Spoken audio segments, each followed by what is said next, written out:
नमस्कार, DV news में आपका स्वागत है। तो जैसा कि सोचा था वैसा ही हुआ। एकनाथ शिंदे को आखिरकार सीएम की कुर्सी का त्याग करने के लिए राजी होना ही पड़ा। महाराष्ट्र की जनता का जो जनादेश आया उसे देखते हुए उनके पास कोई और चारा भी नहीं था।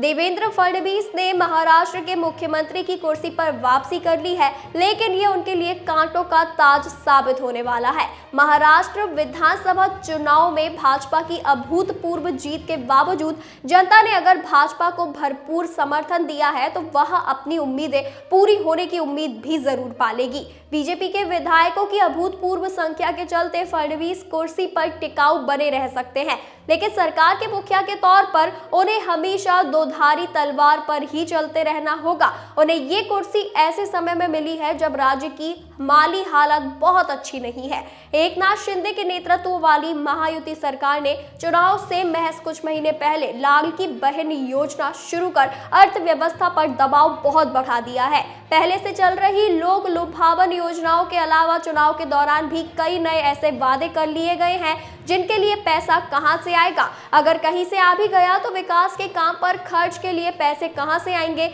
ये सवाल फडणवीस को चैन नहीं लेने देंगे। बता दें कि 2023-24 में महाराष्ट्र सरकार का कर्ज 7 करोड़ 11 लाख रुपए से भी ज्यादा हो गया था।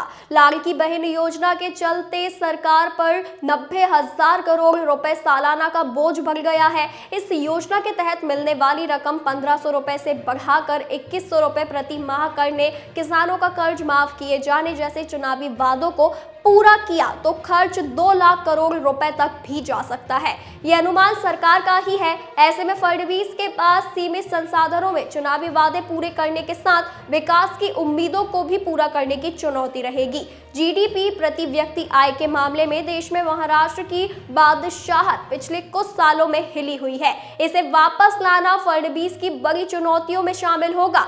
आर्थिक के साथ साथ कई दूसरे मोर्चों पर भी फडणवीस को जूझना होगा। एक ऐसा ही मोर्चा आरक्षण का है। पिछली सरकार के कार्यकाल में भी मराठा आरक्षण का मुद्दा गरमाया हुआ था। ये बात अलग है कि इस विवाद के बावजूद चुनाव में भाजपा और महायुति को जबरदस्त वोट व सीटें मिली है। फिर भी सरकार इस मांग की अनदेखी करने का जोखिम नहीं उठा सकती।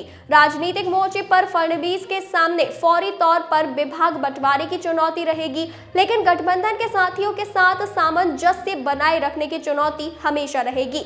इस चुनौती से निपटने में भाजपा के विधायकों की भारी संख्या उनकी मदद करेगी, लेकिन एक हद तक ही करेगी। एकनाथ शिंदे ने महत्वाकांक्षा के चलते ही उद्धव ठाकरे से बगावत की और भाजपा व एनसीपी के साथ सरकार बनाकर वहां मुख्यमंत्री बने थे। अभी उन्होंने मजबूरी में अपनी महत्वाकांक्षा को दबाकर सब कुछ ठीक होने का संकेत दिया है, लेकिन मन से वह फडणवीस को कब तक और कितना सहयोग दे पाएंगे ये कहा नहीं जा सकता। अजीत पवार भी राज्य के नेता हैं, 6ठी बार उप मुख्यमंत्री बने हैं। चुनावी प्रदर्शन के दम पर वह खुद को एनसीपी का वारिस और मालिक प्रमाणित कर चुके हैं। पिछली सरकार में वह फडणवीस के समकक्ष थे, लेकिन इस बार वह उनके डिप्टी रहेंगे।